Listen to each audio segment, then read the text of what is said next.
अस्सलाम वालेकुम my YouTube family and welcome back to my channel. कैसे हैं आप सब? जी अल्हम्दुलिल्लाह मैं भी खैरियत से हूँ और दुआ करती हूँ कि आप भी जहाँ जहाँ हैं अल्लाह ताला आप सबको अपने हिफ्ज़ ईमान में रखें। जी आज हम जिस टॉपिक पर बात करेंगे जी वो है यूके का NHS सिस्टम यानी कि health care system. Health care system जो है ना यूके का वो कैसे काम करता है, कौन कौन सी NHS जो है ना वो सर्विसेज देता है, इनमें कौन सी सर्विसेज जो है ना वो फ्री होती हैं, कौन सी पेड हैं, और अगर आप यूके फर्स्ट टाइम आ रहे हैं तो आपने अपने आप को जीपी के साथ कैसे रजिस्टर्ड करना है, NHS की सर्विसेज जो विजिटर्स आते हैं, टूरिस्ट आते हैं, उनके लिए कौन कौन सी सर्विसेज हैं और कौन कौन सी नहीं हैं, एक प्रेग्नेंट औरत को NHS कौन कौन सी सर्विसेज देता है, और भी बहुत सारी बातें जो मैं इस अपनी वीडियो में आप लोगों के साथ शेयर करूंगी। मैं आज हॉस्पिटल आई थी तो मेरे ज़हन में आया क्यों ना कि मैं इस टॉपिक पे भी आप लोगों के साथ शेयर करूं, वीडियो एक बनाऊं और NHS के साथ अपना एक्सपीरियंस और जैसे NHS सर्विसेज प्रोवाइड करता है उसके बारे में आप लोगों को बताऊं। तो चलें जी, अगर अभी तक आप लोगों ने मेरे चैनल को सब्सक्राइब नहीं किया तो प्लीज़ मेरे चैनल को सब्सक्राइब ज़रूर कीजिएगा, वीडियो को लाइक ज़रूर कीजिएगा। NHS जो है नेशनल हेल्थ केयर सर्विसेज जो है ना ये गवर्नमेंट हॉस्पिटल्स होते हैं और जितने भी यूके में NHS है ना वो गवर्नमेंट के अंदर काम करते हैं और NHS दुनिया का सबसे बड़ा हेल्थ केयर सिस्टम है जिसे गवर्नमेंट खुद फंडेड करती है। ये कि जी NHS कैसे काम करता है, गवर्नमेंट ये फ़ंड कहाँ से लाती है, ये सब कैसे अफोर्ड करती है जी। NHS का जो ये सिस्टम चलता है जी वो आपके जो हम लोगों के टैक्सेस होते हैं ना ये इनके ऊपर चलता है, जो हम टैक्सेस पे करते हैं। कुछ जो हमारे टैक्सेस हैं जी वो NHS में चले जाते हैं, कुछ एजुकेशन में, कुछ डिफेंस में, कुछ ट्रांसपोर्ट में, लेकिन सबसे ज़्यादा जो हिस्सा है टैक्सेस का वो NHS में जाता है। इसके अलावा NI से भी जाता है, नेशनल इंश्योरेंस में से भी, और बाकी ये जो NHS की हॉस्पिटल्स की पार्किंग्स वगैरह होती है इनसे भी इनको मतलब ये काफ़ी इनकी कलेक्शन होती है। मैं आपको बताती हूँ NHS की सर्विसेज जो है ना वो किस किस को फ्री मिलती है, कौन कौन इसमें आता है जी। NHS की सर्विसेज हर किसी को फ्री है, कोई भी शख्स जो यूके में लीगल रहता है NHS उसको फ्री है, चाहे आप डिपेंडेंट वीज़ा पे हैं, चाहे आप स्टूडेंट हैं, चाहे आप स्पाउस वीज़ा पर हैं, NHS टोटली उन लोगों के लिए फ्री है जो यूके के अंदर लीगली रह रहे हैं। अब मैं ये भी बताती हूँ जो ये लीगली रह रहे होते हैं जब ये यूके में आते हैं वीज़ा फ़ीस पे करते हैं तो उसके अंदर एक इमिग्रेशन हेल्थ सरचार्ज की फ़ीस भी पे करते हैं, तो ये उस अमाउंट ऑलरेडी ये उनसे अमाउंट ले ली जाती है वीज़े आने से पहले। और दूसरा ये भी होता है कि जो लोकल भी यहाँ पे रह रहे होते हैं वो भी ज़ाहिर है NI पे करते हैं, टैक्स वगैरह पे करते हैं, तो ये सारा कुछ आपकी मतलब आपसे लिया जाता है, वैसे कहने को ये फ्री होता है। दूसरा ये इसका फ़ायदा वैसे एक ये होता है जब हम यूके में रह रहे हैं और इन केस कि अगर कोई अचानक बहुत बड़ी सर्जरी आ गई है, किसी का कोई मतलब कोई भी बहुत बड़ा इशू हो गया तो आपको उस वक्त एक पेनी पे नहीं करनी पड़ती, आप सीधा हॉस्पिटल जाते हैं और उसके बाद जी आपकी सर्जरी है जितने लाखों की फॉर एग्जांपल पाकिस्तान में वो 50 लाख की हो रही है, इंडिया में 50 लाख की है, 75 लाख की जितने की भी है वो यहाँ पे उस वक्त आपकी बिल्कुल फ्री होती है। आपको उस वक्त ये टेंशन नहीं होती जी आपने पैसों का अरेंज करना है, या दूसरा ये भी कि आपको कोई हॉस्पिटल छोड़े, आपको ले या वहाँ पे आपके पास स्टे करे, कोई खाना लेके आए, खाना दे, कुछ नहीं होता, आपने बस हॉस्पिटल जाना होता है। मैं तो अपने हस्बैंड को कहती हूँ मैं मुँह उठा के जाती हूँ और मुँह उठा के बाहर निकल जाती हूँ। यही मैं अगर पाकिस्तान में जाऊँ और बाहर निकलने से पहले जाने जाते वक्त भी मुझे इतनी सारी अमाउंट पे करनी पड़े और वापसी पे भी मेडिसिन की इतनी सारी अमाउंट पे करनी पड़े। बाकी मैं आपको मेडिसिन का भी बताऊंगी कि क्या सीन होता है यहाँ पे, उसके लिए हम क्या पे करते हैं और क्या नहीं। तो एनीवे ये यहाँ पे फ़ायदा होता है, ये जो आपकी बस चार्ज थोड़े बहुत ये लिए होते हैं इन्होंने इसी के अंदर से कवर करते हैं, आपको कुछ भी पे नहीं करना पड़ता। कोई भी आपका ऑपरेशन है, कोई भी ट्रीटमेंट है तो वो बिल्कुल फ्री होता है। मैं बताती हूँ जो तो लीगल रहे होते हैं यूके में लेकिन उनको NHS फ्री नहीं होता। कोई भी इंसान जो यूके में परमानेंट नहीं रहता ना उसको NHS फ्री नहीं है, चाहे वो फॉर एग्जांपल जी विजिटर्स हैं, टूरिस्ट हैं, इनको NHS बिल्कुल फ्री नहीं होता। अगर आप इन वीज़ा पर यूके में है ना खुदा ना ख्वास्ता कोई इमरजेंसी हो जाती है जी वो आपको एडमिट भी करेंगे, आपका इलाज भी करेंगे, सारा कुछ करेंगे, लेकिन उसके बाद आपको एक लंबा चौड़ा जो है ना बिल पकड़ा देंगे और वो आपको पे करना होगा। मैं ये आप लोगों से ज़रूर कहूँगी अगर आप यूके आ रहे हैं विजिटर वीज़ा पर, टूरिस्ट वीज़ा पर और या किसी और कंट्री में जा रहे हैं तो हमेशा इंश्योरेंस लेकर जाएं फॉर सेफ साइड। इंश्योरेंस में काफ़ी सारे पैसे तो देने पड़ते हैं लेकिन काफ़ी हद तक कवर हो जाता है। अगर आप इंश्योरेंस नहीं लेते और कुछ हो जाता है तो फिर अगर यूके में आप आ रहे हैं तो NHS जो सही बात है आपकी खाल उतार लेता है। अब मैं आपको बताती हूँ जी प्रेगनेंट जो औरतें होती हैं उनको यूके में क्या है। फॉर एग्जाम्पल जी आप टूरिस्ट हैं, विजिटर वीज़े पे आई हैं प्रेगनेंट और यहाँ पे आपकी डिलीवरी होती है तो 10,000 से 15,000 पाउंड जी आपको पे करने पड़ जाती हैं। और अगर हम जैसे यूके में रह रही हैं और हम लोगों के लिए टोटल प्रेग्नेंट औरतों को जी ये फैसिलिटीज़ बिल्कुल फ्री दी जाती हैं।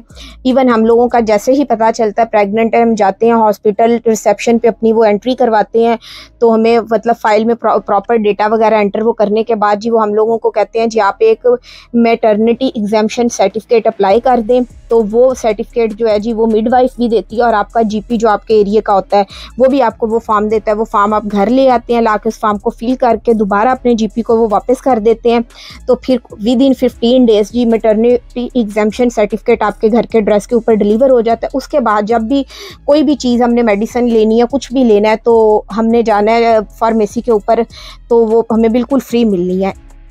वैसे तो जैसे 12 मंथ मतलब 24 मंथ्स के लिए ये फ्री होता है, एक ड्यूरिंग डिलीवरी और डिलीवरी के बाद भी 12 मंथ्स तक सारा कुछ फ्री होता है, 2 साल तक यानी कि फ्री होता है। इवन यहाँ पे डेंटल सर्विसेज इतनी एक्सपेंसिव है, मैं उनके ऊपर भी आप लोगों को आगे जाकर बताती हूँ, वो भी प्रेग्नेंट औरत को फ्री होती हैं। डेंटल सर्विसेज भी प्रेग्नेंट औरतों को फ्री दी जाती हैं, क्योंकि यहाँ यूके में ना NHS की ना एक प्रिस्क्रिप्शन की फ़ीस होती है। वैसे तो फ्री होता है सारा कुछ, लेकिन वो एक फ़ीस जो होती है ना वो उसके एक चार्जेस हैं। जैसे कि यूके के अंदर जो है ना 9.65 है, मैं लंदन की बात कर रही हूँ, वैसे ओवरऑल यूके में यही है, 9 पाउंड और 65 पेंस है प्रिस्क्रिप्शन की एक स्टैंडर्ड फ़ीस है।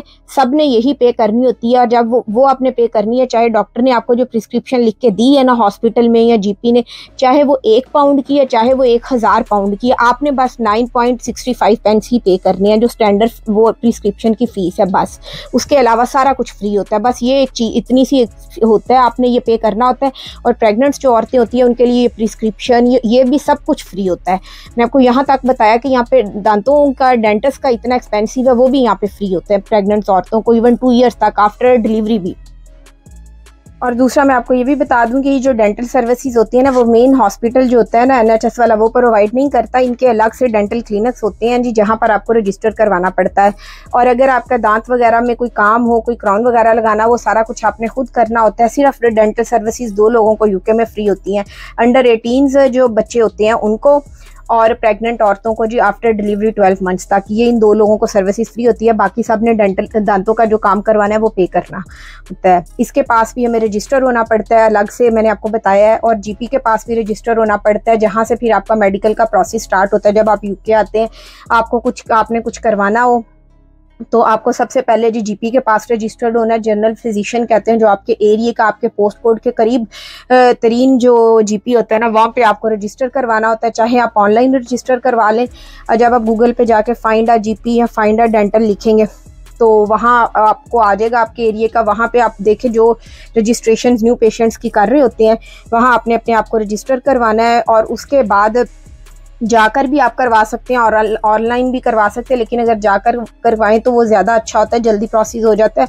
ओवरऑल ना बहुत ज़्यादा अगर ऑनलाइन करवाएं तो बहुत ज़्यादा टाइम लगता है। जैसे मैंने डेंटल के पास अपने बच्चों को रजिस्टर करवाया, तो 3 मंथ्स के बाद जी उन्होंने फिर हमसे कॉन्टैक्ट किया था, जी अब आप रजिस्टर हो गए हैं, आपको अपॉइंटमेंट इसी स्टेट की हम दे रहे हैं। तो इस तरह तो ऑनलाइन वैसे टाइम लगता है, जाकर करवाना चाहिए, उसमें ज़रा टाइम कम लगता है।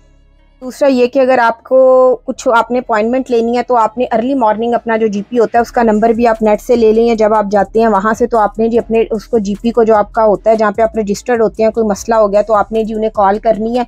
कोशिश करें, आपको अगर सेम डे की अपॉइंटमेंट चाहिए तो 8 बजे के करीब उनकी लाइन ओपन हो जाती है। वहाँ पर आप कॉल करते हैं तो क्यू लगी होती है नंबर्स की, वो बता रहा होता है ऑपरेटर जी आप क्यू में इस नंबर पर हैं। फिर जब आपकी बारी आती है जी, रिसेप्शनिस्ट आपसे मसला पूछती है, उसके बाद जी वो आपको कहती है जी ठीक है इतने बजे आपकी अपॉइंटमेंट का टाइम है। अगर अवेलेबल होती है उसी दिन की, सेम डे की, तो फिर वो दे देती है, नहीं तो वो कहती है थोड़ा सा वेट करें। वो भी इस केस में कि अगर आपकी कंडीशन सीरियस नहीं है तो आपको 1 दिन बाद की, 2 दिन बाद की, 1 वीक बाद की भी अपॉइंटमेंट दे देते हैं। लेकिन अगर उनको सीरियस लगे कि आपका केस ज़्यादा सीरियस है, तो वो सिंपल आपको कहते हैं जी आप 111 पे, रिसेप्शनिस्ट जो है 111 पे कॉल कर लें। वहाँ पे ऑनलाइन 24 आवर डॉक्टर्स बैठे होते हैं जो आपका मसला सुनते हैं और उसको फ़ौरन सॉल्व करते हैं। मेडिसिन वगैरह फार्मेसी पे प्रिस्क्रिप्शन आपकी सेंड कर देते हैं। अगर उनको भी लगे कि मसला ज़्यादा सीरियस है, तो फिर वो जो आपको कहते हैं आप हॉस्पिटल चले जाएँ इमरजेंसी में फ़ौरन, क्योंकि यहाँ पर फ़ौरन मुँह उठा के हॉस्पिटल नहीं जाना होता अगर छोटा मोटा मसला हो, क्योंकि वहाँ पर बहुत रश होता है। और वो वहाँ पर सबसे ज़्यादा ट्रीट उन लोगों को करते हैं जिनको लाइफ थ्रेट्स होते हैं, जो बहुत पेशेंट सीरियस होते हैं, वो उनको सबसे पहले इमरजेंसी में देखते हैं। बाकी लोग अगर हम जाएं भी तो 6-6, 7-7 घंटे इमरजेंसी में वेट करना पड़ता है, तो बंदे की बस हो जाती है कभी कभी, तो फिर ऐसे ही आ जाना पड़ता है, जी चलते हैं अब घर ना, अगर प्रॉब्लम सीरियस ना हो तो। इसलिए बहुत ज़्यादा कंडीशन सीरियस हो तो जाना होता है, वरना जीपी से मसला सॉल्व हो जाता है, जीपी से ना हो तो ऑनलाइन हो जाता है, नहीं तो फिर इमरजेंसी में जाना पड़ता है। वो भी लास्ट स्टेज पे, अगर आपकी ज़्यादा प्रॉब्लम सीरियस है तो फिर इमरजेंसी में चले जाएं, वो खुद कहते हैं जी, प्रिस्क्राइब करते हैं जी आप अब वहाँ पर चले जाएँ।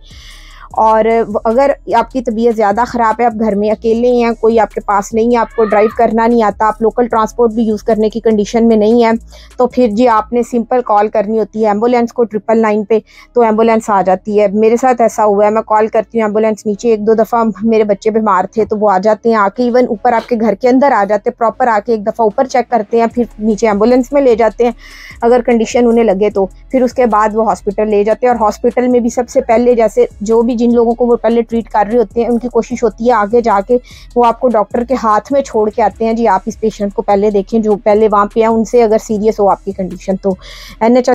दूसरा ये कि इन केस आपको एडमिट होना पड़ जाता है तो आपको कोई वहाँ पे ये नहीं होता कि खाने की कोई पीछे से लेके आए या कुछ हो, वहाँ पे उनके 24 घंटे खाना प्रोवाइड करते हैं आपको, जितनी जब होते हैं ब्रेकफास्ट का टाइम होता है, नाश्ता उसमें, लंच का, डिनर में आपके पास आते हैं, प्रॉपर अपना आईपैड पकड़ा होता है, पूछते हैं जी आप वेजिटेरियन है, आप हलाल लेंगे, क्या लेंगे, तो जैसे हम हलाल होते हैं तो बताते हैं, फिर उसमें भी मेन्यू बताते हैं कि हलाल में हमारे पास ये अवेलेबल है, तो आप इनमें से कौन सी चीज़ लेंगे ना, तीनों टाइम लंच में, डिनर में, आप उसमें। तो इस तरह करके यहाँ पे वो भी बहुत अच्छा सिस्टम है इनका, आपको कोई नहीं टेंशन होती कि आपका खाना घर से कौन लेके आएगा। जैसे मैं प्रेगनेंसीज में एडमिट होती हूँ हॉस्पिटल, तो मेरे हस्बैंड घर में होते हैं बच्चों के पास, उन्हें बिल्कुल ये फिक्र नहीं होती कि मैंने उसे कुछ देना है या लेके जाना है, तो वो सारा कुछ वो मैनेज ईजीली हो जाता है। उतार के बस हॉस्पिटल के गेट पे वो आ जाते हैं, फिर हॉस्पिटल वाले जाने, और वो आगे सारा बड़ा ईजीली सारा सब कुछ बहुत स्मूथ हो जाता है अल्हम्दुलिल्लाह। होप सो आप लोगों को मेरी आज की वीडियो इन्फॉर्मेटिव लगी होगी। Thank you so much for watching. Allah हाफिज़।